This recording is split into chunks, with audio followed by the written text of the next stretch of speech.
le podcast de Giverny, présenté par le Musée des Impressionnismes. Pour accompagner notre exposition Côté Jardin de Monet à Bonnard, nous vous proposons chaque semaine une lecture choisie pour vous emporter dans les jardins et l'époque des artistes impressionnistes et nabis. Nous restons pour un épisode encore dans le sud de la France, le sud-ouest cette fois, à la rencontre du peintre toulousain Henri Martin, dont quelques-unes des œuvres poétiques et lumineuses, inspirées par son jardin de Labastide-du-Vert dans le Lot, sont présentées dans l'exposition Côté Jardin de Monet à Bonnard. En 1939, Hélène Rivière raconte dans les pages du journal L'Art méridional l'amitié qui liait son père, le peintre et sculpteur Jean Rivière, avec Henri Martin. Peintre elle-même, Hélène Rivière ne doit pas être confondue avec son homonyme, fille de l'écrivain Georges Rivière, auteur du texte que nous vous présentions dans un épisode précédent. Après la disparition de son père, Hélène Rivière prit l'habitude d'accompagner à sa place Henri Martin au cours de ses promenades dans les rues de Toulouse. Il évoqua alors pour elle l'émotion ressentie devant le succès de son grand décor pour la salle des Pas perdus du Capitole de Toulouse, une salle qui porte aujourd'hui son nom. Une carte gris-bleu, l'adresse trapue d'une écriture calme qui coule d'une lettre dans l'autre sans heurts, sans reprise, sûrement.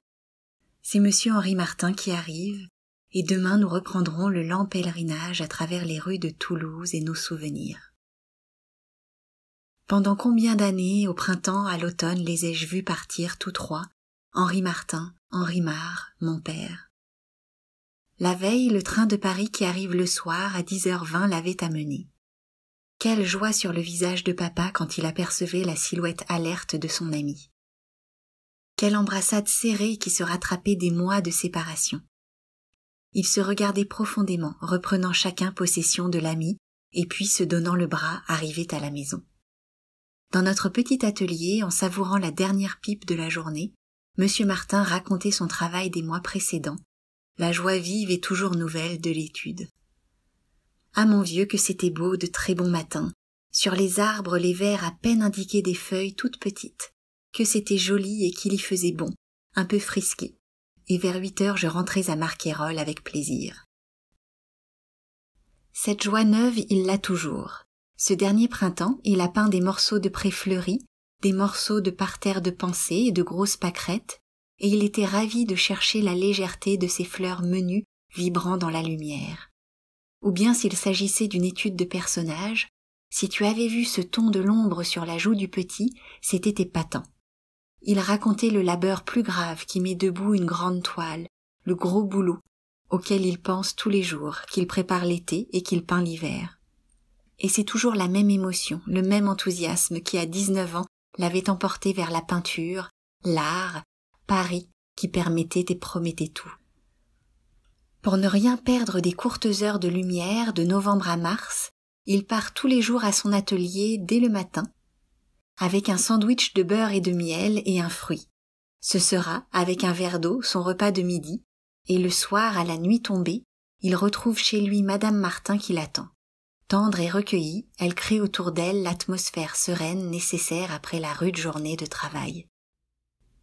Des souvenirs, comment les raconter sans leur enlever toute l'intimité qui en fait le charme? Cette intimité qui n'est pas à moi. L'ami n'est plus là, et j'accompagne Henri Martin dans ses promenades toulousaines. Nous marchons avec une ferveur égale à la recherche de nos souvenirs, les très anciens, les plus récents, ceux qui nous sont les plus chers.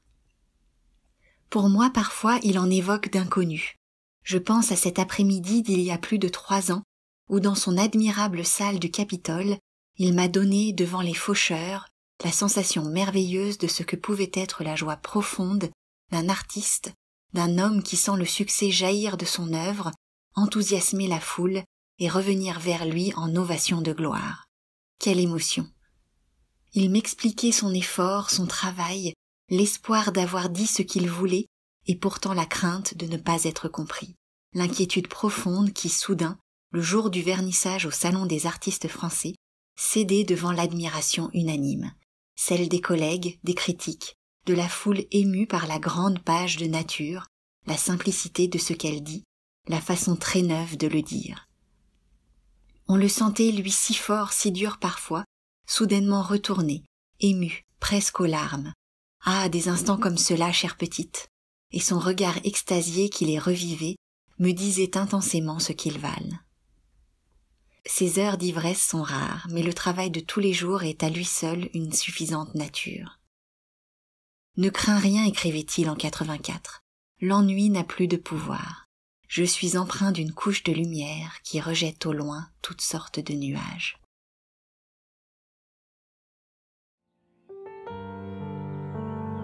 L'article Souvenir d'Hélène Rivière a été publié dans le numéro 41 de l'Art méridional en janvier 1939.